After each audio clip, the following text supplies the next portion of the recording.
Young Job Network, ok. Il y a 3 ans que tu as débuté ça. Et c'est une bonne transition. Tu as dit, tu as commencé avec jeune, professionnel, et après vous avez fait le mariage. Comment se passe le mariage? Il se passe très bien. Ce mariage se passe très bien parce que ça m'a permis de comprendre un certain nombre de choses. Comme je dis, je ne suis pas une personne brillante. Je suis une personne qui est à la recherche des personnes brillantes.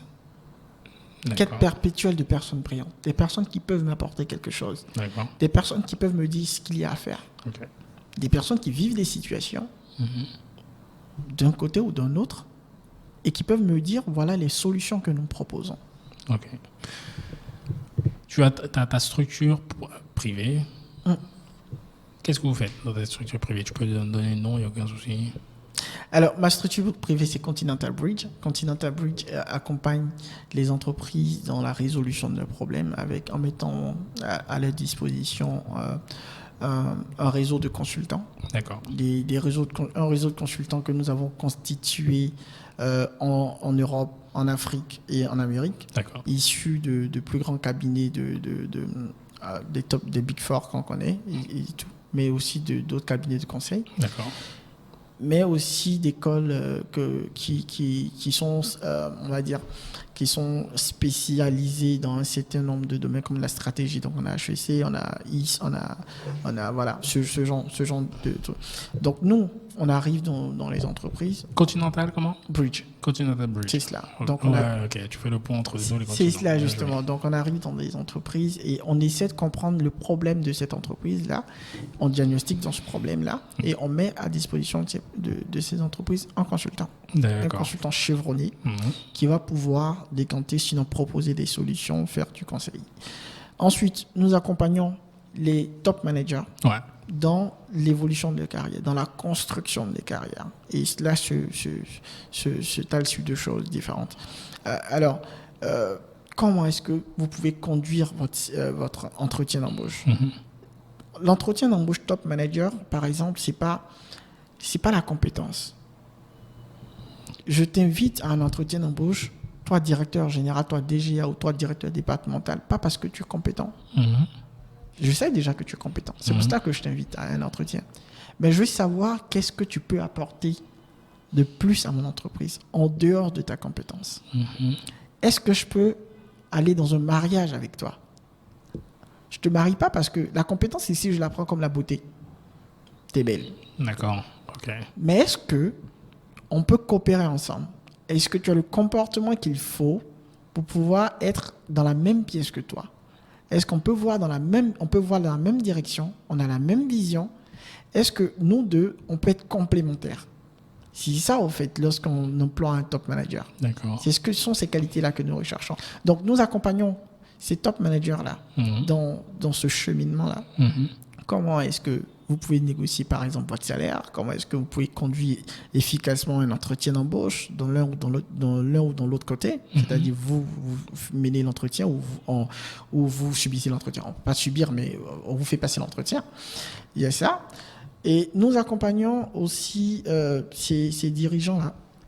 Donc, comme je le disais tout à l'heure, dans la négociation de les salaires et tout, mais dans la constitution de leur réseau d'affaires. D'accord. Ça, c'est très, très important. Comme quelqu'un me disait, à un niveau de responsabilité, les postes ne se publient plus sur LinkedIn. Ouais. Il faut avoir un réseau. Absolument. Et il faut démontrer à ton réseau que tu es performant. Et le réseau, la constitution d'un réseau passe par une chose très, très importante, l'intégrité et la confiance. Lorsque je te sais intègre et que j'ai confiance à 100% en toi, je peux te présenter à tout le monde. Parce qu'en te présentant, au fait... C'est toi que tu présentes en même temps. C'est moi que je me présente. Donc, c'est ta réputation. Exactement. Et donc, entre parenthèses, il y a certaines personnes, certains jeunes qui disent « Mon oncle, il est ministre, mon oncle est directeur général, mais il ne me trouve pas du travail. Parce que ton oncle, il n'a pas confiance en toi. Parce que si ton oncle, compétent directeur général, te propose à son ami directeur général, comme comptable, et que tu fais du mauvais travail, C'est son image qui prend. C'est son image qui prend. C'est même son jugement qui n'est pas bon. C'est cela. Et justement, on a un doute sur sa capacité à faire du recrutement. Et du coup, l'on prend un coup. Et dans le réseau, prendre un coup, c'est fatal. C'est très fatal. C'est bâtir un château, c'est très dur. Le détruire, c'est très facile. Exactement. Donc c'est la même chose pour la réputation.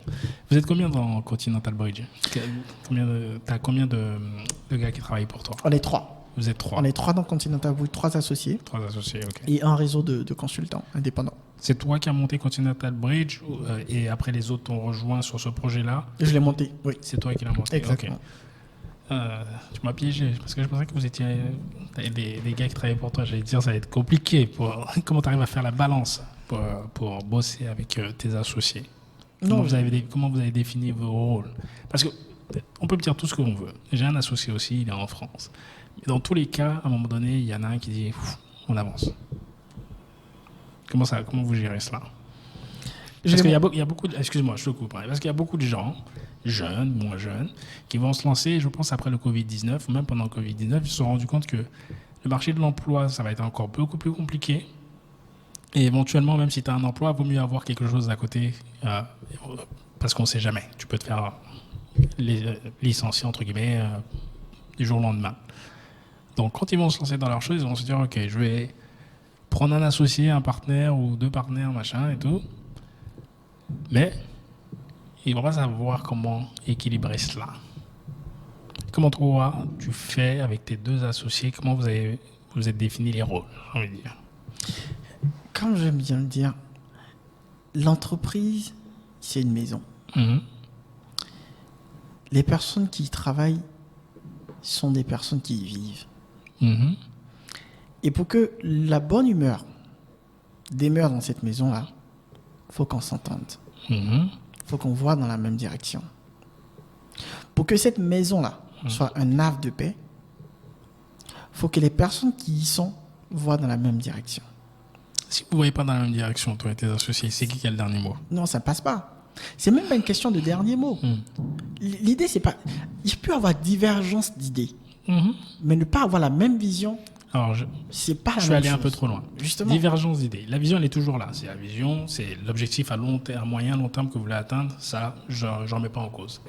Mais lorsqu'il faut mettre en place des actions, il se peut que vous ayez des divergences quant à la mise en place de ces actions-là ou même sur l'action à mettre. Comment ça se passe? Alors, lorsqu'on a une divergence, le plus important ici, et comme je le dis dans toute situation, dans tout règlement humain, si on n'abandonne pas son ego, on n'avance pas. Ici, c'est de déposer son ego.